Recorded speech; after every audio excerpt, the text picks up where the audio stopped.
Américaine Stephens. Chez les garçons, Benoît Paire et Lucas Pouille se sont fait sortir hier. Le vélo, le coup de force de Simon Yates sur le Tour d'Italie, déjà leader du général. Le Britannique a remporté la 11e étape. Et puis en hand, hier soir a noté la victoire 33-22 du PSG face à Aix lors de la 24e journée de la Lidl Star League. Ce soir, le leader Montpellier recevra Nantes. Bonne journée. L'invité du jour.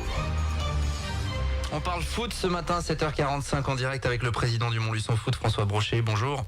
Bonjour. Et merci d'être avec nous ce matin. Christian Foucault également, bonjour. Bonjour. L'un des bénévoles mobilisés sur ce tournoi Poussin qui aura lieu ce week-end parce que c'est un grand week-end pour le Montluçon Foot avec notamment ce match décisif pour le maintien en National 3. Samedi 18h au Dunlop. Allez, si vous n'avez pas été voir un match de l'année, ça sera le moment d'y aller parce que là, ils auront besoin de votre soutien face à en plus un club mythique du foot français, même si ce n'est que la réserve. François Brochet, déjà, est-ce que c'est un président tendu qu'on reçoit ce matin ? Non, tendu, oui, parce qu'on pourrait être maintenu depuis la semaine dernière et être tranquille et faire vraiment un match de gala. Là, ça sera un match décisif pour notre maintien. Après, ça va aussi dépendre des résultats des autres. Oui, on rappelle la situation, je le disais, pour l'instant vous êtes juste au-dessus de la zone rouge, mais ça se joue quoi ? La différence de but finalement avec Ytrac, il y a une égalité à 3 avec Limonest également. C'est serré quoi. Ça peut être beaucoup plus complexe que ça.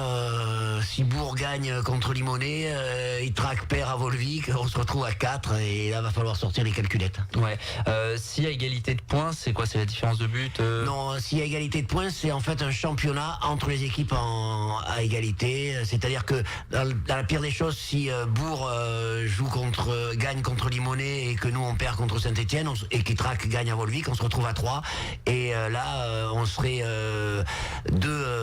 Bourg aurait 9 points, Limonest en aurait 4, nous on aurait 4, mais au match d'aller-retour on est inférieur à Limonest, donc ça serait nous qui serait Waouh. Waouh.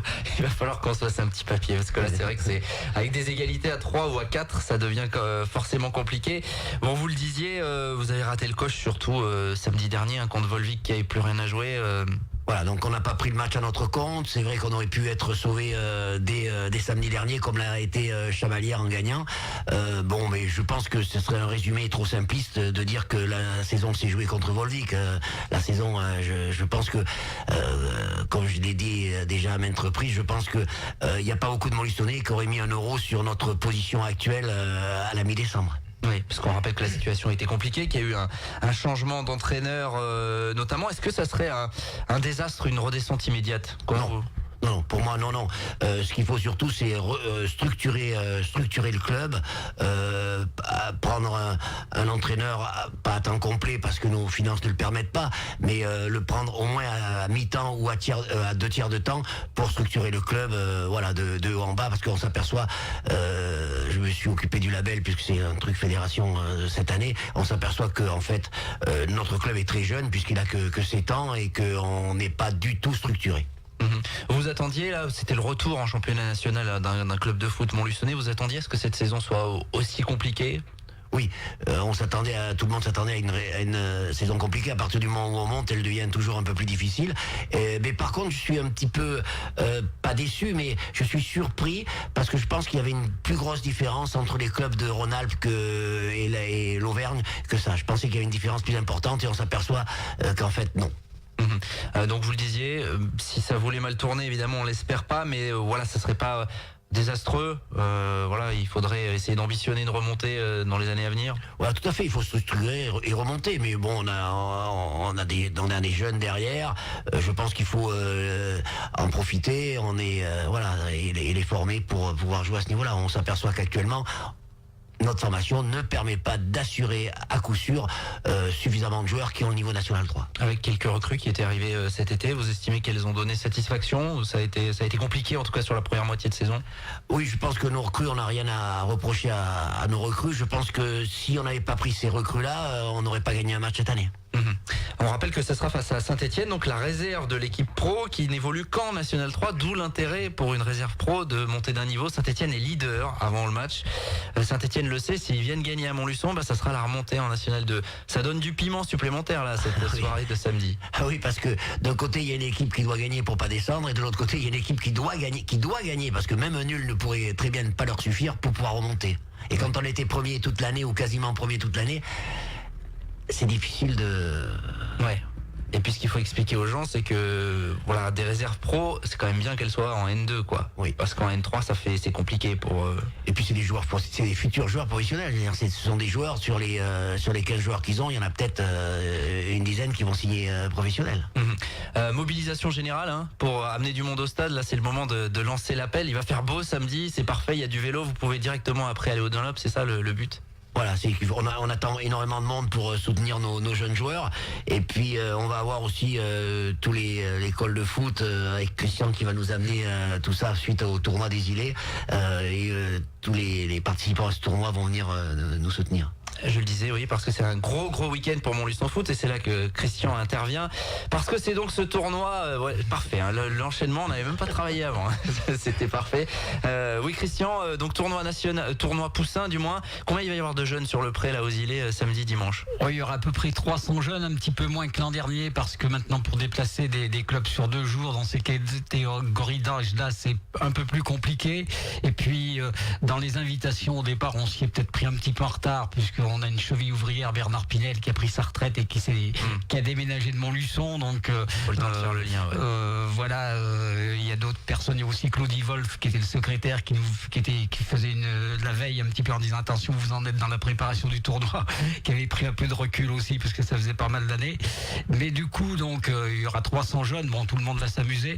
On a bien sûr accès, parce qu'on avait déjà accès même avant de savoir que le match était très important dans Montluçon-Saint-Étienne.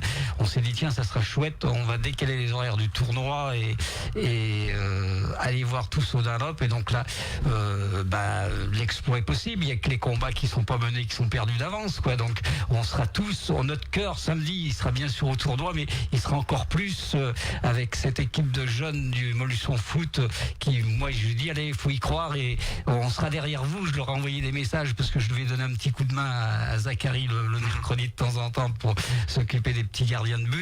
J'ai dit allez, faut y croire et vous allez faire l'exploit, quoi. C'est ça.